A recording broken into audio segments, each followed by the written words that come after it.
Buenas a todos, bienvenidos a Portero Jugador. Somos Arnau Rica, Víctor Aranda detrás de cámaras y Gerard Fermín.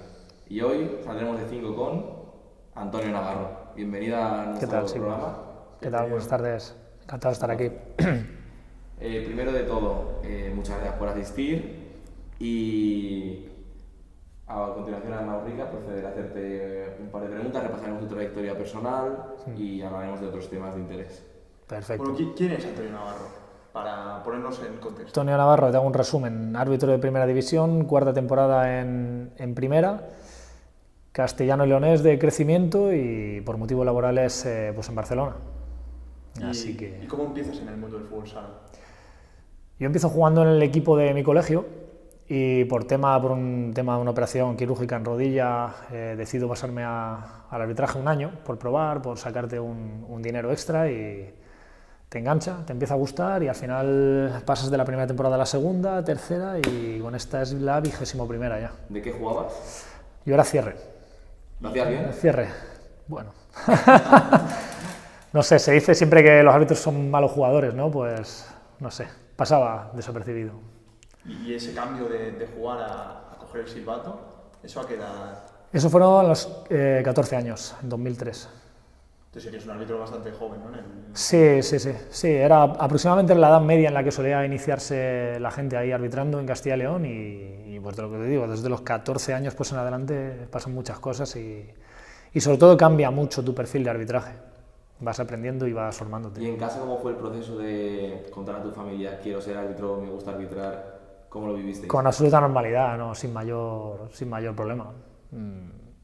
Bueno, al final es una responsabilidad añadida que coges, con la edad de 14 años una forma de hacerte más responsable, yo siempre lo he dicho y lo defiendo, que es una forma de pulir tu personalidad, es autodisciplina, es deporte, es sobre todo mucha responsabilidad, toma decisiones en poco tiempo, te pule como persona y tu personalidad también, en casa sin problema.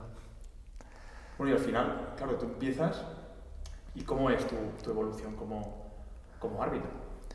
Pues mira, yo empiezo arbitrando juegos escolares, lo que eran los colegios y demás, hasta los 18 años que no, claro, como eres menor de edad tampoco puedes, digamos, pegar el salto a ninguna categoría superior. A los 18 empiezo ya en categoría provincial y de ahí luego me pego 2 años en tercera división, 5 en segunda B, 4 en segunda y vamos por el cuarto en primera división. ¿Y cómo viste ese proceso de cada ascenso? ¿Quién te lo comunicaba? ¿Cuál te hizo más ilusión incluso? Hombre, yo creo que el que más ilusión te hace es el de primera división. Al final es la categoría top, puntera, y es algo que, sobre todo cuando empiezas arbitrando, son los partidos cuando antes se echaban en la 2. Veas los partidos de la 2 y dices, hostia, qué bonito sería llegar algún día a eso, ¿no? Lo ves algo como imposible, algo muy lejano y acabas llegando. Yo creo que ese es el que más ilusión hace. Porque claro, en ese trayecto, ¿no? Que tú empiezas desde los 14 hasta que te dicen el día que vas a estar en primera división, ¿tú sufres algún momento de querer abandonarlo, de querer dejarlo? Igual al principio, entre la tercera y la cuarta temporada, al final es todo muy lineal, es juegos escolares. Sí es verdad que lo disfrutas, montas al final también como tu grupo de amigos propios de arbitraje, pero bueno, tienes esas inquietudes de a lo mejor volver a jugar, cambiarlo, dejarlo y al final decidí seguir y a día de hoy no me arrepiento y es una decisión perfecta. En base a lo que decía Arnau ahora, ¿en algún momento de tu carrera como árbitro has necesitado de ayuda psicológica, Ayuda en el sentido de requerirlo, no. Todo lo que sea un plus, bienvenido sea. Nosotros, de hecho, a día de hoy en Federación Española, las últimas jornadas de verano hemos contado con el apoyo de un psicólogo deportivo y al final yo creo que sobre todo lo que es la salud mental, el fortalecer mentalmente a sobre todo deportistas de élite, que en este caso yo creo que primera división lo es como un fisioterapeuta, es lo único. Un fisioterapeuta, en vez de trabajarte con articulaciones y músculos, aquí te trabaja la mente y sobre todo nosotros en este caso tienes que trabajar mucho agilidad mental, toma de decisiones rápidas, toma de decisiones bajo mucha presión y eso hay que trabajarlo y cada persona es un mundo, cada persona tiene su personalidad y habrá gente a lo mejor que requiera más o menos de ese sentido. Y para todo esto, ¿cómo se prepara un árbitro de Primera División durante su día a día? Porque a diferencia de un entrenador o de un jugador en su club, ¿no? Que tiene un equipo detrás, un cuerpo técnico detrás, ¿cómo se prepara un árbitro? Pues te voy a decir que es difícil, porque nosotros, al ser una categoría profesionalizada, no somos profesionales de esto, no vivimos de esto y digamos es un hobby, un plus que tenemos cada uno en nuestra vida. Tenemos nuestras responsabilidades, nuestro trabajo y luego tenemos que dedicarnos a esto y hacerlo lo mejor posible. En tiempo libre que tengamos y podamos, entrenar, ya no solo carrera, gimnasio, lo que sea, propiocepción, trabajar reglas de juego, estatutos generales, reglamento de competición. Es un poco todo, más visualizar partidos tuyos propios, visualizar partidos de equipos que próximamente a lo mejor tengas que arbitrar, un pequeño scouting y sin dejar de lado trabajo y obligaciones familiares, obvio. Hablabas de tema de trabajo y de arbitraje también como un hobby. ¿Tu día a día cómo es? ¿Qué haces a diario? Bueno, madrugar pronto, ir a trabajar y de la que salgo pues intento ponerme eso, a visualizar vídeos, sobre todo a refrescar reglas de juego. Siempre se te pueden dar jugadas puntuales que tienes que controlar bien la regla de juego como es, para no cometer errores técnicos y luego entrenar. Yo suelo alternar gimnasio, carrera, series, un poco... ¿Cuántas horas diarias te dedicas al arbitraje? Pues al arbitraje, mira, fácil 2 mínimo tienes que dedicarle al día, más luego eso, videoconferencias que tenemos con la comisión, analizar jugadas, hacer exámenes de reglas de juego online, todo. O sea, digamos, es una formación bastante completa y requiere tiempo y esfuerzo. Claro, tú a día de hoy en Primera División estás con Sarabia como pareja. Sí. ¿Cómo es ese trabajo con él? Bueno, yo te voy a decir, para nosotros en ese sentido es muy fácil porque él para mí es como mi hermano, es la 4ª temporada juntos, ya de antes de ser pareja arbitral tenemos relación previa, de amistad, de hacer viajes juntos y demás. Yo con él hablo a diario, desde que me despierto hasta que me acuesto, hablamos no solo de fútbol sala, de todo, o sea que en ese sentido, y yo creo que es una de las cosas buenas que tenemos nosotros, es la compenetración, y eso yo creo que para el arbitraje es clave. Sí, porque al final cuando tienes que tomar decisiones en ese nivel de presión, de estrés, que bueno, que pende de un hilo el partido de lo que tú decidas. Sí. Claro, esa coordinación que tenéis entre ambos, ¿cómo se trabaja? Eso se trabaja con tiempo, con partidos. Obviamente de la que empiezas, el arbitraje de fútbol sale al final, en el momento que es una pareja que corre, tienes que entenderte bien, tienes que saber identificar cuál es tu zona de influencia, cuál es la zona que vas a arbitrar tú, cuál es la que va a arbitrar él, hacer buen uso de los intercomunicadores, no usarlos en exceso y tampoco en defecto, utilizarlos para lo justo y concreto, y sobre todo yo creo un poco es la confianza en el compañero también. Yo, por ejemplo, si yo estoy cubriendo un pivot cierre y tengo una jugada por la izquierda que yo no veo por la pilla al enfrente, él me la canta sin saber yo lo que es y pues en base a esa confianza sancionar y ya está, porque al final para eso somos dos. Tanto poder tiene él como el que tengo yo y viceversa. O sea que en ese sentido... Y tanto tú como tu compañero, ¿cómo os preparáis en esas horas previas a partido? ¿Cuál es vuestra rutina el día de partido? Bueno, desde que quedamos, pues todo lo que es el periodo de viaje que hacemos juntos, un poco el trabajo propio de primero trabajar cada equipo propio. Nosotros intentamos trabajar qué jugadores van convocados, quién no va convocados, en qué centrarte un poco más en cada jugador, qué problemas pueden venir, entre qué pivot, qué cierres te pueden causar ahí un poco más de problema con tema de uso de brazos, demás. Y sobre todo, habiendo visualizado partidos previos de esos equipos, poner en común sensaciones que hayamos visto, de pues mira, este jugador va un poco más revolucionado, aquí me pueden venir más problemas de tema de comportamiento de banquillos o demás, que este año estamos incidiendo un poco yo creo que en beneficio de todos en la imagen del fútbol sala, por ahí un poco. Y para gestionar estos momentos, la figura del tercer árbitro que está controlando banquillos, ¿cómo lo tratáis? Es clave. Nosotros, por lo menos, en ese sentido, tanto el tercer árbitro como el cronometradora, somos un equipo de 4. Nosotros lo que ellos nos digan va a ir a misa y en el caso del tercer árbitro confianza absoluta y completa en él, porque nosotros bastante tenemos con el 40/20. Todo lo que pase fuera, confiamos en el tercer árbitro. Al final suelen ser compañeros tanto de primera, segunda o segunda B, están más que capacitados para llevar un partido, y son ellos quienes suelen aplicar el criterio disciplinario junto con banquillos, más digamos ese elemento un poco de psicología de por dónde llevarlos. Y para nosotros es clave. Para tú poder estar tranquilo y centrado en lo que es el 40/20 necesitas a un compañero fuera que trate con los banquillos. Y personalmente, ¿tú cómo gestionas un error durante el partido? Porque muchas veces, pues, al tomar decisiones, luego puede que, hablando con el compañero, digas, ostras, me he equivocado, ¿no? Hay un error. ¿Tú cómo lo gestionas? Bueno, yo te voy a decir una cosa. Todo error que sea subsanable durante el partido, ya sea con soporte de vídeo en competiciones o en playoffs finales, es subsanable, no hay ningún problema. Si el juego no se ha reanudado y el compañero te dice, oye, mira, has cometido eso no, o sea, no es penalti, es el lado balón seguro tal, pues se soluciona ahí en el momento. A posteriori, una vez reanudado el juego, tú no tienes esa certeza del error. Lo puedes tener a lo mejor pasado el descanso, que a lo mejor si te lo comunican o dicen, mira, pues no ha sido tal. Eso es fortaleza mental, al final tú tienes que lidiar con eso. Es parte de nuestro trabajo. El error es inherente al arbitraje, eso siempre lo ha sido, siempre lo será, haya soporte de vídeo o no haya soporte de vídeo. ¿Y sientes que está muy arraigado que la cultura de error está permitida tanto en jugadores como en entrenadores y que a vosotros se os castiga además? No lo considero, no creo que... Yo creo que hay que distinguir bien lo que es un error técnico de lo que es un error de apreciación, por ejemplo. Un error técnico es desconocimiento de la regla. Eso pues obviamente tiene que estar más perseguido. Un error de apreciación, lo comentaba antes, en el momento que el arbitraje es humano, los humanos no somos perfectos, siempre va a haber errores.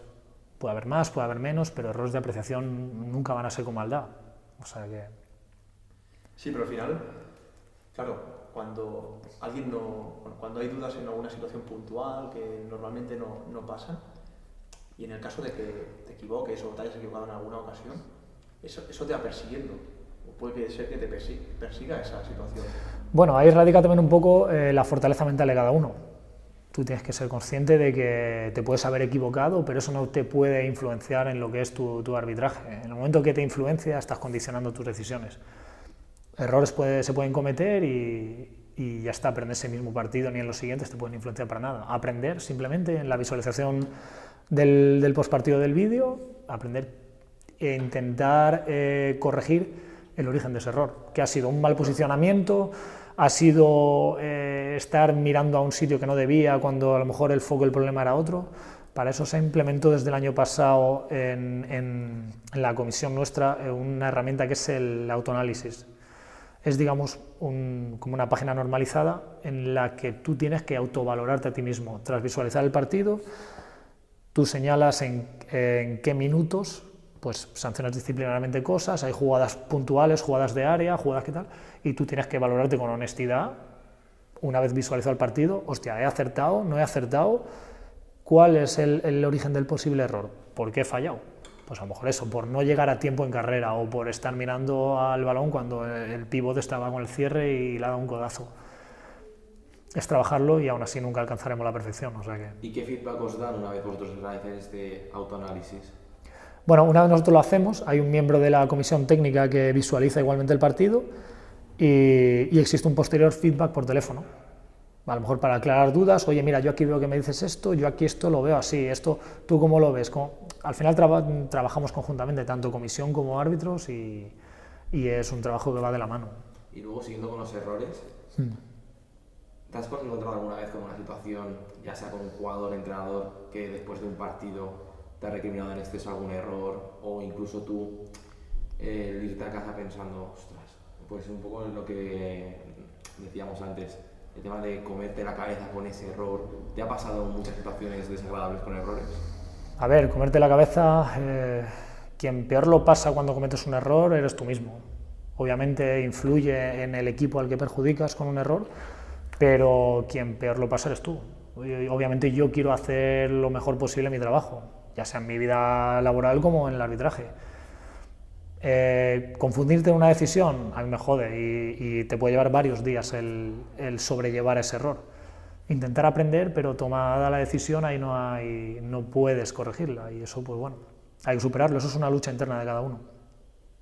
Pero eso al final te lo da la experiencia, te dan los partidos, ¿no? Te lo da la experiencia, pero un error te duele ya sea en provincial como sea en primera división o en Copa de España. Un error es un error y obviamente tú quieres hacerlo lo mejor posible y a lo mejor no lo estás haciendo. ¿Y alguna vez has visto en situaciones de algún compañero de arbitraje de ver algún error y llamarle o escribirle para darle apoyo simplemente? Sí, para... claro. ¿Te ha pasado a ti también? ¿Tú también has recibido ese tipo? Sí, nos ha pasado. Yo creo que en todos, al final somos una gran familia y en este caso, al ser, digamos, un colectivo especial, digamos, no muy entendido por parte tanto de la afición como por la demás gente, tienes que hacer piña con uno mismo y al final empatizas mucho, sabes qué error ha cometido y sabes, porque tú lo has pasado, tú lo has sufrido en tus carnes, qué sientes con ese error. Pues obviamente sí, claro. ¿Tú crees que la sociedad no acaba de valorar la figura del arbitraje? No digo que no la valore, porque al final sin arbitraje no hay justicia, eso sí, no se puede disputar un partido, sino que no sabes lo que siente un árbitro hasta que estás ahí. Hay muchas veces que hablas con cuerpo técnico y demás, que son ellos los que arbitran, pues que te digo, los partiditos de pretemporada, los partidos de entrenamiento, y te lo dicen, hostia, es jodido arbitrar, es difícil, Pues sí, o sea, por eso te digo que no infravalorado, sino que hay que estar ahí para un poco saber qué se siente, y qué se siente con la presión y qué se siente al tomar una decisión que viéndola en la tele es muy fácil, o a lo mejor viéndola sentada en tu casa es fácil, incluso viendo partidos de compañeros, pero hay que estar ahí, hay que estar con pulsaciones a 150, hay que estar después de varias carreras, con la presión que existe tanto de un equipo, otro, grada además, hay que saber gestionar eso. No, claro, al final es algo que parece muy fácil, no lo es, pues sí que es cierto que creo que a nivel de sociedad hay un valor que es la empatía que falta mucho, ¿no? Por decir, ostras, me voy a poner en la piel de él, la situación en la que está, y ya pasa todo, ya como árbitro, como entrenadores, como jugadores, creo que somos muy poco comprensivos. Sí. ¿No? Ahí te puede abrir un debate nuevo, y ya no es solo en el fútbol sala, es a nivel de sociedad. O sea, la falta de empatía, yo creo que a día de hoy hay mucha falta de empatía, pero no solo en tema deportivo, sino en todo lo que es la sociedad. O sea que al final el deporte muchas veces es un reflejo de lo que es la sociedad, y por mucho que sea una vía de escape para mucha gente y demás, ciertos valores, si tú no los tienes en sociedad, en el deporte va a estar igual. Pero eso es un debate que se puede abrir por otro lado. Y volviendo otra vez al 40x20, tu pareja, tú eres de aquí, vives ahora en Viladecans, tu pareja es riojano. Es riojano, es de Logroño. Lo único es que por motivos laborales yo estoy aquí trabajando en Barcelona, él está en Málaga, pues al final desplazamos y nos encontramos, pues eso, según los partidos, hacemos un plan de viaje u otro. ¿Y cómo es la carga, pues, de desplazamientos, de horas, de kilómetros, de vuelos? Bueno, pues te voy a decir una cosa, lo primero es intentar cuadrarlo con el trabajo, que no te afecte al trabajo, en este caso, por ejemplo, tener a lo mejor que cogerte día libre o demás, partidos entre semana, y luego pues hacer kilómetros ya sea en coche, en avión, como sea, y luego quedar con tiempo, digamos, con Alberto en este caso, para hacer el prepartido, no llegar y arbitrar, tú tienes que hacer un prepartido, tienes que hacer un trabajo previo de qué me voy a encontrar. ¿Con cuánto tiempo de antelación os comunican que os han asignado tal partido? Ahora está, creo, sobre en 10 días o así, y en 10 días tú te organizas ya tema de trabajo, plan de viaje y demás. Sí. Y claro, ¿ha habido algún momento en estos años en primera que hayas acabado saturado de decir, ostras, no sé si puedo seguir con este ritmo de fines de semana fuera, durante la semana de currar? ¿O es algo que ahora mismo es como cuando los entrenadores en verano no están entrenando y tienen ese mono de... Tienes mono, obviamente, sí. Esto es algo que nos gusta a todos. A este nivel te engancha y te hace falta. Sí es verdad que al final son muchos kilómetros, son muchos días. cambios en el trabajo, al final con tu familia y todo también, tiempo que le dediques al arbitraje es tiempo que le quites a tu familia. Hay que buscar un equilibrio ahí. Y no te digo que acabes quemado, pero sí al final son muchos días y mucho tiempo que le quitas a la familia. Al final es un sacrificio que haces el estar arbitrando. Sí, pero ese sacrificio lo llevas haciendo desde los 14 años. Sí. ¿No? En el momento que tú ya priorizas querer arbitrar, pues ya estás sacrificando horas de entretenimiento con los amigos, horas de estar con la familia, estar haciendo otras cosas. Claro, al final es algo que vas trabajando y que lo llevas contigo mismo. Creces con ello, pero tal como lo enfocas, más tiempo que has perdido con tu familia, con tus amigos, has perdido entre comillas, porque al final lo inviertes en algo que haces tú voluntariamente, a ti te gusta. A mí me encanta, a mí es algo que me fascina y yo es algo que siempre he dicho que a mí me ha marcado mi vida, tanto como he sido personalmente, de personalidad, a nivel de trabajo y a nivel de todo. Desde los 14 años te dedicas a esto, te marca un poco, pero por eso te digo, encantado y lo repetiría 1000 veces. Hablábamos antes del tema de los errores, de cómo se gestionan. ¿Cuál es el momento de mayor felicidad que te ha dado el arbitraje o un partido que te hiciese especial ilusión poder llevarlo? ¿Algún momento? Hay muchos. De hecho, te cuento bastantes más positivos que negativos. Por ejemplo,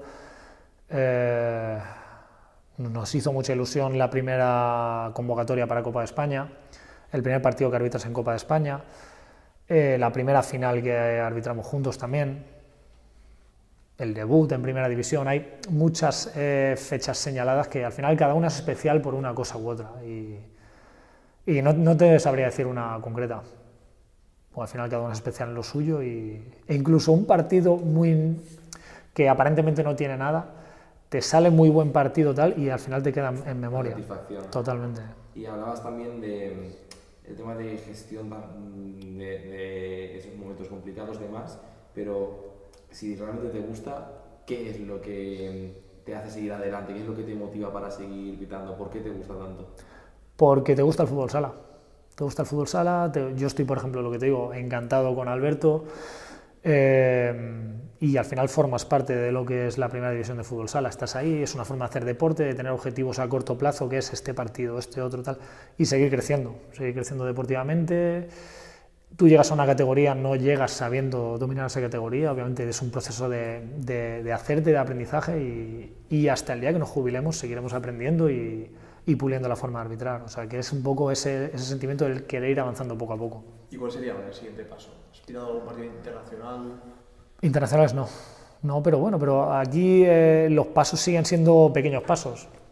Es seguir arbitrando, seguir creciendo, cada temporada te notas un poco más hecho a la categoría y seguir aspirando pues a eso, a seguir pitando partidos, que la comisión confíe en ti y competiciones que se presenten, pues si así lo estiman y el nivel es adecuado, pues a lo mejor poder ir. Esos son metas a corto plazo. Y bueno, yo simplemente, claro, hay jugadores, entrenadores, todo el mundo que hace algo que depende mucho de concentración, de esa intensidad. Hay mucha gente que tiene manías, ¿no? Amuletos, brazaletes. ¿Tú tienes alguna o tenéis alguna como pareja arbitral o personalmente? Bueno, al final yo creo que cada persona tiene sus manías. Ya no te digo en el sentido de que te des suerte, sino que al ser el arbitraje, digamos, algo un poco automatizado, tú cumples con tus rutinas, pues el llegar, el colgar tu traje, el preparar, sin que sea una superstición. Pero bueno, yo por ejemplo sí que al iniciar el partido intento santiguarme. Es antiguo y bueno, es una forma lo llevo haciendo desde muy pequeño y bueno, confío un poco en esa protección divina, de que me guíe por donde a tomar las decisiones que hay que tomar. ¿Y cuál es el procedimiento cuando llegáis al pabellón? O sea, ¿cuáles son los pasos a seguir una vez llegáis ahí? ¿Con cuánto tiempo de antelación estáis? Bueno, nosotros llegamos con 1h30 a la instalación deportiva, nos asentan en el vestuario y de ahí ya junto con tercer árbitro y crono nos vamos a ver la pista. Comprobamos que superficie de juego esté todo perfecto, marcas perfectas, banquillos bien ubicados, delimitamos la zona de calentamiento y de ahí ya hablamos con los delegados de cada equipo. Fijamos a lo mejor cosas o pulimos cosas que ellos deben saber de cómo se va a llevar el partido, qué se va a permitir y qué no se va a permitir, tema de indumentarias, medias recortadas, ese tipo de cositas, incidir un poco en ello. Comprobamos equipaciones, una vez le damos el ok a las equipaciones, decidimos la nuestra y comprobamos fichas. Que toda persona que esté en el pabellón presente ficha, que esté correctamente inscrita y ya está. Y de ahí ya nos cambiamos, salimos a calentar junto con los equipos y empieza el partido. En resumen, así es eso. Y en el momento que vais a vestuarios, en el descanso, ¿cómo es ese diálogo que tenéis? Porque al final es seguir el control del partido, oye, pues en esta situación hay que ajustar un poquito más. ¿Cómo bueno, a lo mejor jugadas concretas que ha habido, intentar pulir, o cosas que hemos visto, conatos de focos de problemas que nos pueden surgir entre jugadores, hablarlos, ver cómo los podemos cortar, involucrar un poco al tercer árbitro también en ese control de ciertos jugadores una vez fuera, un poco por ahí. Comprobar un poco qué jugadores tienen tarjetas, quién no tiene tarjeta, para llevar un poco un resumen, un reflejo de lo que es el partido y tenerlo en la cabeza. ¿Y algún descanso que se os pase por la cabeza, es decir, vaya partido me está dando este o...? A ver, hay partidos más complicados o más tediosos a nivel mental que otros. Por ejemplo, ¿por qué? Bueno, ¿qué partidos son más complicados? Porque aquí incide mucho, ¿no?, el tipo de juego de cada equipo, ¿no? El tipo de defensa, el tipo de no puedes prever un partido complicado. Un partido complicado, el que a lo mejor tú piensas que es el menos complicado, se te complica. E incluso un partido que no se ha complicado, en el minuto 35 se te complica, por una acción puntual entre dos jugadores o una decisión que tomas que es blanco o negro, es un gol, no gol, con un 2-1 a lo mejor te puede... No prevés. Y también te digo, cada partido tiene muchas fases. ¿Y cuál es la acción más compleja a la que te hayas enfrentado y que hayas tenido incluso dudas sobre qué señalar? No tienes dudas. No puedes señalar acciones con dudas. Tú, en base a lo que tú ves, es lo que decides. No puedes tener dudas. Si yo, por ejemplo, que te digo un gol fantasma, según donde estés ubicado, o has visto gol o no has visto gol. Si tienes dudas, no señalas, y tu función es tomar decisiones. Claro, luego hay que ir al origen, ¿no? Claro, luego ya en el postpartido, viendo el vídeo, podrás ver si he acertado o no he acertado, pero tú no puedes tener dudas en la superficie de juego. De hecho, tu función es no tener dudas. Y si tú ves un contacto que para tu gusto es ilegal, tienes que sancionar la falta, no puedes dudar. Claro, ¿y cómo hacéis frente como árbitros? Porque es una cosa que, bueno, entonces lo hemos comentado, ¿no? Que influye, ¿no? El arbitraje es un factor más que influye dentro del resultado, del devenir de un partido, ¿no? Ya sea pues la táctica, la estrategia, todo. ¿Qué consejo le darías a un equipo cuando se enfrenta contra otro equipo? ¿Cómo llevar la situación, ¿no? En función de... Es cierto que al ir tomando decisiones durante un partido, pues más o menos ya vemos de qué pie calza, ¿no? Cada árbitro, o qué permite más ese criterio. A ver, es verdad que desde la comisión se intenta unificar un criterio. Al final luego es verdad que digamos, cada pareja tiene unas señas características, porque al final todos somos humanos y algunos somos más impetuosos, otros menos, otros intentan tener más presencia, otros menos, pero a nivel técnico el criterio es uniforme. Lo que es un contacto ilegal es un contacto ilegal para mí, para cualquier otro compañero.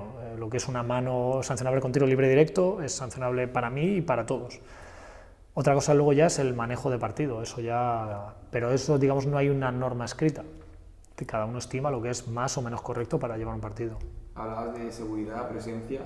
¿Cómo definirías a Antonio Navarro como árbitro? ¿Qué características le atribuirías? Bueno, tanto a mí como a Alberto, por ejemplo, nos gusta dialogar cuando hay que dialogar. Hay momentos en los que no puedes dialogar, pero obviamente nosotros siempre nos hemos identificado como 2 deportistas más. Hay 10 en pista, con nosotros 12.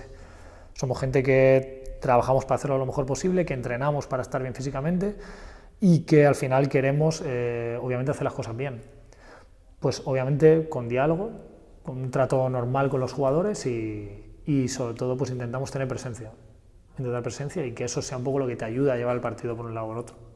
Al final el lenguaje verbal es muy importante y nosotros eso sí intentamos trabajarlo también un poco. ¿Y alguna vez los jugadores, el tema de sobre todo el diálogo, porque yo creo que es un factor muy importante para un jugador, el poder dialogar con un árbitro? Sí. ¿Has encontrado alguno que te lo agradeciese o crees que el jugador también se guía mejor mediante un diálogo con el árbitro o que prefiere...? Bueno, pero eso es una estimación personal que tengo yo creo que sí.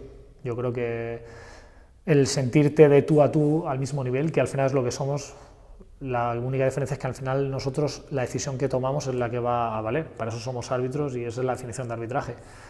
Pero nosotros estamos al mismo nivel que ellos, somos deportistas y yo en ese sentido es un trato de tú a tú, perfecto. Siempre y cuando el momento del partido te lo permita. Hay momentos en los que no y tienes a lo mejor que tirar de tarjetas y para sacar el partido adelante, que eso es lo que prima, pero si no... Es que al final no deja de ser de que para entender el criterio, lo que vais a imponer o lo que se permite o lo que menos se permite, hay que hablar, hay que preguntar. Sí, yo, el tema del criterio yo creo que no es hablado porque yo te puedo decir una cosa y luego que sea una jugada y sancionarte lo que te he dicho que...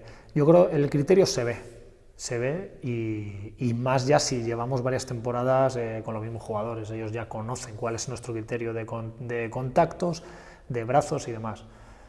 O sea que yo, más que el hablar, es ya el que sepan quién eres y cómo arbitras. Y es una pregunta más que yo tengo esa curiosidad. Por ejemplo, aquí en Cataluña, que un árbitro catalán solo pueda pitar el Barça Industrias y ¿no? Un equipo catalán solo puede pitar un derbi y no puede pitar un Barça Pozo. ¿Tú crees? ¿Por qué crees que no se puede? ¿La sociedad no está preparada para eso? No creo, yo creo que es un tema directamente, si no me equivoco, porque ahí me pillas un poco eso, es estatutario. Está así fijado que de una misma territorial no se puede arbitrar a equipos de la misma territorial y ya está. Esa es la única limitación, creo. Creo y considero, no lo sé, te estoy hablando desde el desconocimiento. No lo sé. Pues porque es algo que sí, llama la atención. Yo creo que a todo árbitro catalán le gustaría pitar. Sí. Y al final y con todo el respeto, para mí es lo mismo un Barça Pozo que dos equipos de catalanes de la segunda B. No lo sé, ahí es lo que te digo, me pillas y no sé si está reflejado a nivel estatutario o digamos es costumbre, o muchas veces al final es costumbre, no lo sé, ahí me pillas. A nivel de reglamento, respecto al año pasado sobre todo, ¿cuáles son los cambios que más os han trastocado, que más os habéis tenido que preparar para ello durante esta temporada? A nivel reglamentario, del año pasado a este no ha habido casi nada, sino simplemente pequeñas definiciones o pulir ciertos textos que a lo mejor que en la traducción del inglés al castellano quedaban ahí un poco sueltos. No se ha cambiado nada, lo que se ha intentado es un poco apretar tuercas en el tema de, lo hemos comentado antes, el uso de brazos, en la defensa, el uso de brazos, el cortar jugadas de ataque, un poco para conseguir que luzca un poco más el jugador con individualidades y un poco pulir ahí eso. Y tú como árbitro, yo creo que es algo que es necesario, ¿no? Y esa formación continua del árbitro, el soporte, de tener a alguien que está cerca, eso en Primera División, ¿cómo lo mantenéis?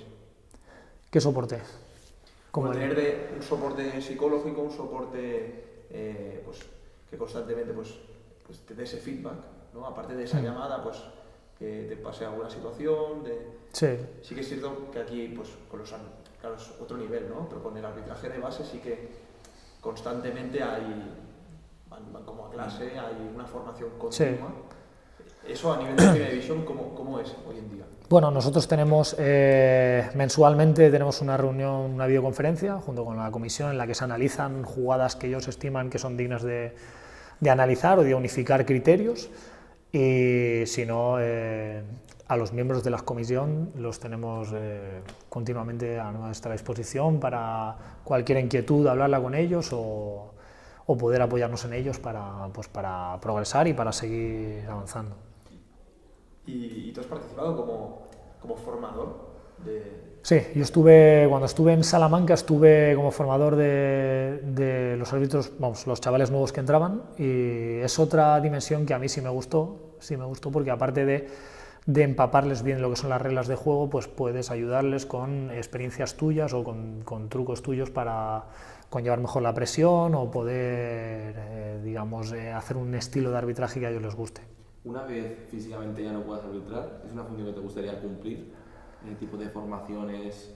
Bueno, a día de hoy no te sé decir. Es decir, yo estoy centrado a día de hoy en arbitrar y el día de mañana, como te digo, esto es un gran sacrificio que se hace muchas veces y tendré que valorar, obviamente, junto con la familia, si sigo, si no sigo, pero lo que te digo, a día de hoy es arbitrar y pista. ¿Miras mucho otro tipo de arbitraje, aunque sea de otro deporte? ¿Te inspiras o...? Al final focalizas tu atención cuando ves un partido, ya sea de fútbol, de básquet, como es lo que tú vives, focalizas en movimientos del árbitro, comportamientos, sobre todo eso que te he dicho, el lenguaje no verbal, a mí personalmente me gusta mucho y sí que yo he cogido cosas de árbitros que yo he visto y yo creo que es positivo. Como en todo, tú tienes que observar y ver lo que te gusta, ver lo que no te gusta y lo que te gusta, interiorizarlo. Y una cosa que admiro mucho es, sobre todo en la liga de baloncesto, en la ACB, hay reportajes, ¿no?, de los árbitros en un clásico, en un partido importante, y creo que es unos reportajes que creo que personalmente lo pienso, que en el fútbol sala se agradecería mucho ver este tipo de situaciones, de diálogo, cuando las pulsaciones las tienes a 1000, de poder gestionar eso, y creo que es algo que valoraríamos mucho. Por ejemplo, la CB lo hace mucho con los árbitros, el tema de las pulsaciones desde dentro. ¿Lo veríais con buenos ojos vosotros? Yo creo que es una cosa que humaniza lo que es la figura del árbitro. Lo ves en primera persona, no es lo mismo tomar un árbitro una decisión desde la cámara, la macro de arriba, que verle a lo mejor o escucharle a él, cómo habla jadeando después de venir sprintando y verlo tal. A mí es algo que me gusta. Me gusta porque, digamos, es nuestro punto de vista, el cómo lo vive el árbitro. ¿Se ha llegado a plantear o por ahora...? Que yo lo sepa, no. Nosotros al final nos dedicamos deportivamente, estrictamente a arbitrar y todo lo que sea ya tema de productoras de televisión o eso no lo desconozco. Y a nivel personal, tú una vez acabes de arbitrar, ¿sí? Tu labor puede ser como informador, ¿qué opciones tenéis para seguir dentro del comité? Bueno, una vez, de hecho es el perfil más habitual, una vez te jubilas como árbitro en activo, se te abre la posibilidad de ser informador, de ir a los partidos, evaluar a los compañeros y sobre todo darles un feedback de, hostia, pues yo he visto esto, yo lo haría mejor así, intenta colocarte en este lado. Yo creo que esa es la labor inmediatamente posterior a la jubilación en activo. ¿Pero eso es algo que te permita vivir de ello? No, pero ni el arbitraje te permite vivir de ello. Entonces, ¿qué crees que hace falta al fútbol sala para profesionalizar el árbitro de fútbol sala o esa figura? A ver, la profesionalización, el profesionalizar una figura es una figura eminentemente legal. Tú tienes que, junto con un contrato laboral, profesionalizar a esa persona. Y eso es lo que se hizo, si no me equivoco, hace 2 años con el fútbol. Los árbitros de fútbol son profesionales, tienen su contrato, cotizan en Seguridad Social y viven de ello. Esa es la profesionalización, la definición de ello. A día de hoy yo creo que el nivel es muy profesional entre los árbitros. Otra cosa es que se puede vivir de ello, pero eso es otro debate también que hay que montar aparte. Y nada, yo tengo muchos amigos árbitros y que su sueño es ya algún día poder pitar en primera división y son gente que mira mucho a vídeos de compañeros, que preguntan y que sobre todo sienten curiosidad muchas veces sobre otras figuras, ¿no? Pues entender más al entrenador, al jugador. Y yo hace tiempo hablaba con un compañero que es árbitro en la segunda B y él me comentaba, hostia, ¿tú cómo te preparas un partido? Y claro, al final, como entrenadores, hay una preparación de la semana y creo que la gente no es consciente de la preparación que tenéis como árbitros durante la semana. Tú a día de hoy, sí, tú sigues todo lo que nos has dicho, ¿no? Sí. Pues que cuidas mucho los detalles, miras mucho muchos partidos y inviertes 2 horas al día en eso. ¿Tú al final qué consejo le darías a alguien que quiere llegar a Primera División? Que disfrute del momento. Es que no hay otra cosa, que estudie bien lo que es la regla de juego, lo que está en su mano, que es estudiar, que entrene, que sea disciplinado y sobre todo que disfrute. Disfrutando es como llegan los avances, que no se lo fije como una meta que tiene que alcanzarla sí o sí, no, sino que disfrute y las cosas llegan. Sí, porque al final lo que te hace feliz es el proceso, sí, sí. De nada me vale un sueño de dentro de 3 años quiero hacer esto si no estoy disfrutando esto ahora. Nunca sabes lo que te va a deparar el futuro. Sí, pero eso pasa En la vida es así. Tú no puedes, si buscas cazar nubes, al final no te estás centrando en el día a día. Tienes que vivir el día a día. ¿Y tú dentro de este mundo has tenido algún referente de alguien que hayas aprendido mucho? Muchos. Al final, cuando estás empezando en este mundillo, tienes figuras que ya están ahí arriba, que te fijas en ellos, el cómo lo trabajan, ya no solo a nivel de Castilla y León. Estaban Roberto Toral, Fernando Viedma, José Calvo, que han sido árbitros de primera división que a día de hoy están en la comisión de Castilla y León, sino a nivel nacional. A nivel nacional tienes tanto gente que ya no está en activo, como fue Fernando Gutiérrez, que ahora está en la comisión, y sobre todo muchos compañeros que siguen en activo a día de hoy, como son por ejemplo David Urdanoz, Aitor Felipe. Es gente que ha estado en lo más alto, permanece en lo más alto, y eso es lo difícil, seguir ahí año tras año. Y retomando lo que hablábamos al principio de la entrevista, de los ascensos progresivos, ¿cómo te los comunican? ¿Cómo te los hacen saber? Y luego también te he preguntado cuál te hizo más ilusión, cuál también entiendo que me vas a responder lo mismo, pero de decir, ostras, puedo llegar a algo, o esto que me gusta, veo que va a ser ya algo realmente serio. Te voy por partes. El tema de comunicarte un ascenso depende un poco de la categoría a la que estás ascendiendo. Todo lo que son categorías dependientes de territoriales te las comunica el presidente de Castilla y León en este caso. Te llamaba, te daba la enhorabuena, hablabas ahí un rato y ya está. A ascensos ya a nivel nacional, como son primera y segunda, ya directamente llamaban desde la comisión. O el presidente Pedro Galán o algún miembro de la comisión te comunicaba, y ese es, digamos, el modo de comunicar ascensos. La segunda pregunta, es lo que te digo, por ascender a una categoría no tienes ya por qué montar. De hecho, yo creo que es un error crecerte, un error encumbrarte por tu ascenso a una categoría. Bastante papeleta es hacerte esa categoría. De hecho, siempre lo diré, el primer partido en una categoría es de los más difíciles que te vas a encontrar. Sean los equipos que sean, habitualmente es jornada 1, 2 o incluso 3, es el más difícil, porque vienes de estar acostumbrado a un nivel y se nota mucho el cambio, tanto de segunda B a segunda como de segunda a primera. ¿Y cuándo has notado tú ese cambio más diferencial? Los más fuertes son de segunda B a segunda y de segunda a primera. Sobre todo de segunda B a segunda, a nivel de profesionalización de los equipos, de ritmo de partido sobre todo, y en primera división es el ritmo. El ritmo es frenético en primera división. Entiendo que se hace también a vosotros a mayor ritmo. Tienes que ir más rápido a nivel físico, pero a nivel mental mucho más, porque son rotaciones continuas, son pases continuos, tienes que estar a 1000 cosas a la vez. ¿Y tu preparación durante el día a día, tu entrenamiento diario? Al final cambió, ¿no? Tiene que haber un cambio en... Al final te voy a decir una cosa, si tú estás trabajando bien y ese trabajo te da sus frutos, obviamente tienes que cambiar alguna cosita, pero muy poco. Si el trabajo de base es bueno y te está dando sus frutos, es seguir con él. Pero para pillar ese ritmo al final son partidos. Es experiencia, confianza y sobre todo confianza en uno mismo, en que lo que tú estás viendo y estás arbitrando lo estás haciendo bien. Pero todo lo demás a nivel físico, a nivel de conocimiento de reglas de juego, si te funciona el método no tienes que cambiarlo.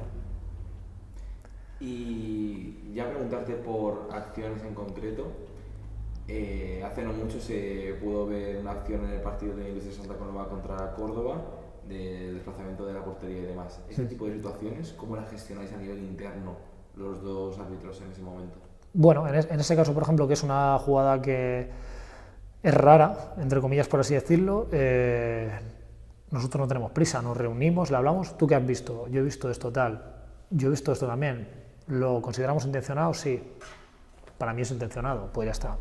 Conforme a lo que dicta la norma, te la anudas y ya está. Y de ese tipo de situaciones, ¿cuál es la más anómala que hayáis encontrado o que dijiste, ostras, pensaba que esta situación no se iba a dar nunca? Pues por ejemplo, esta última es una jugada muy rara que se te dé, que está bien que esté tipificada en las reglas de juego porque al final te da una solución, porque siempre existen lagunas legales, situaciones a lo mejor que nunca crees que puedan pasar, pasa, pero es así a nivel de reglas de juego y a nivel de sociedad también. Por ejemplo, todo lo que es el código penal, hay conductas que no sanciona y a raíz de que pasen se introducen esos tipos legales.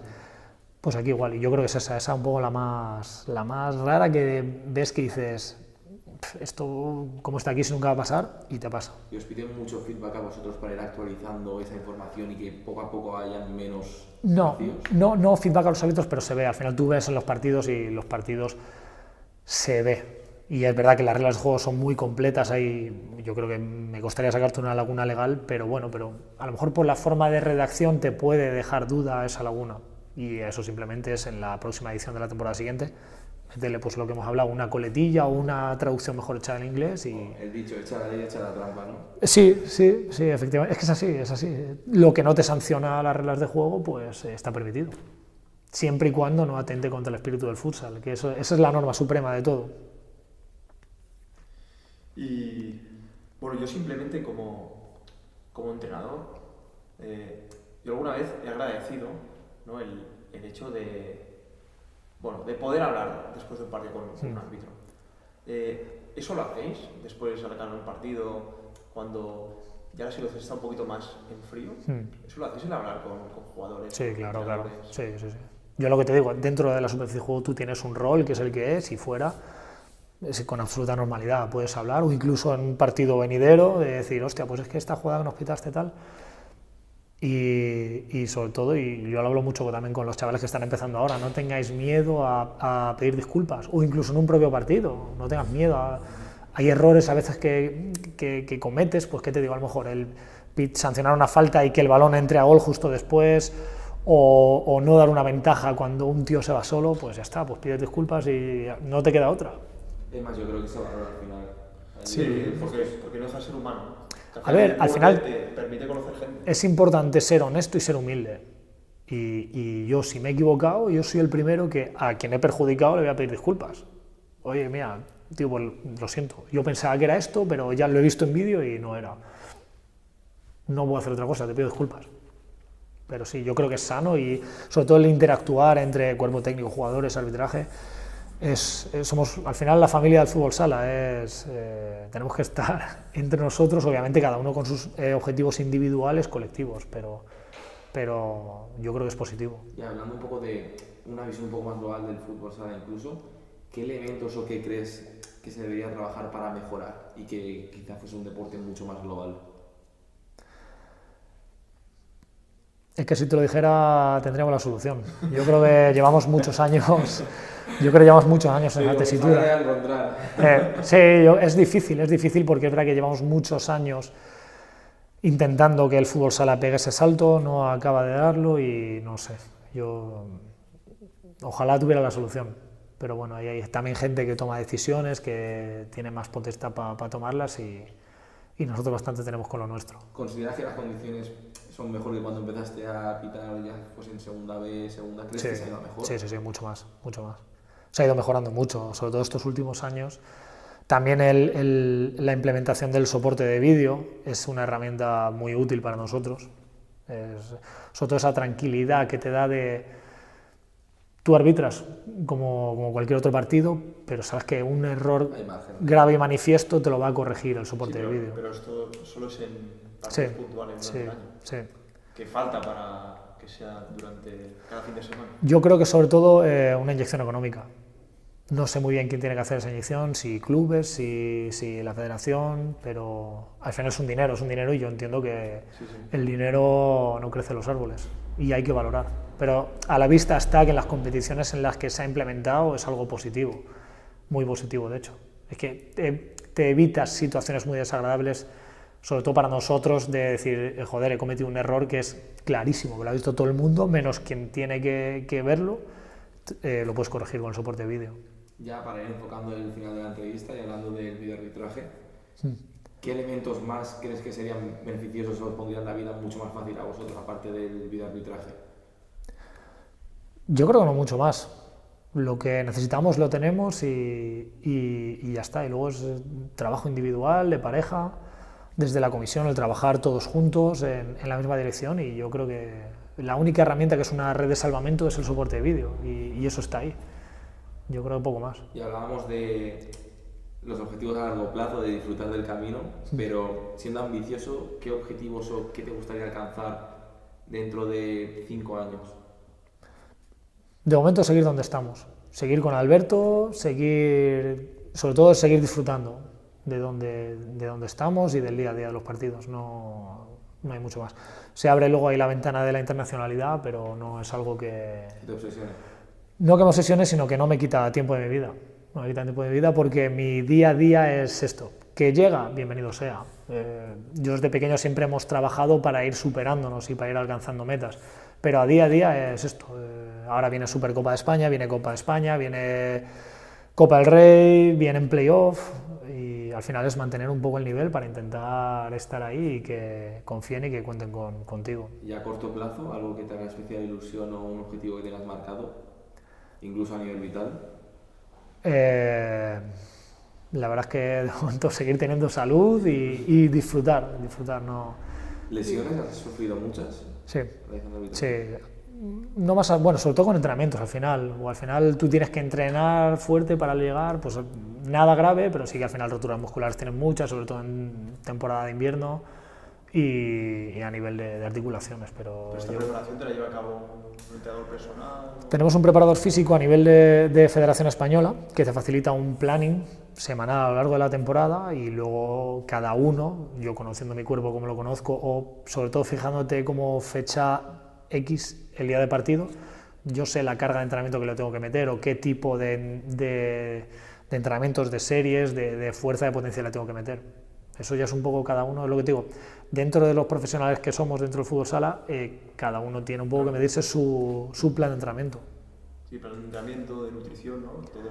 Todo eso, tenemos el preparador físico que él nos facilita todo lo que necesitemos, cualquier duda que tengamos, él está a nuestra disposición, a una llamada de teléfono y por eso os digo que más facilidades que la que nos pone la federación no podemos tener. Bueno, y ya para finalizar, sobre todo agradecerte porque quizás un colectivo arbitral que en muchas ocasiones se ponga en valor el trabajo que realizáis, no se le da la visibilidad suficiente y te agradecemos muchísimo que te hayas prestado a hablar, a compartir este tiempo con nosotros y sobre todo que se pueda conocer un poco mejor de primera mano cómo funciona y cómo se vive. Yo encantado, yo todo lo que sea, yo lo comenté, humanizar a la figura del árbitro, es verdad que a lo mejor desde la sociedad, las aficiones al final ven al árbitro como un elemento residual de lo que es el deporte. Todos somos personas, tenemos nuestros objetivos, nuestras ganas, nuestros mejores momentos, los peores, y todo lo que sea humanizar a la figura arbitral, pues bienvenido sea y encantado de estar aquí con vosotros y que es una trayectoria larga y fructuosa. Muchas gracias. Antonio Navarro, el portero jugador. Muchas gracias. Muy bien, ¿no? Muy bien.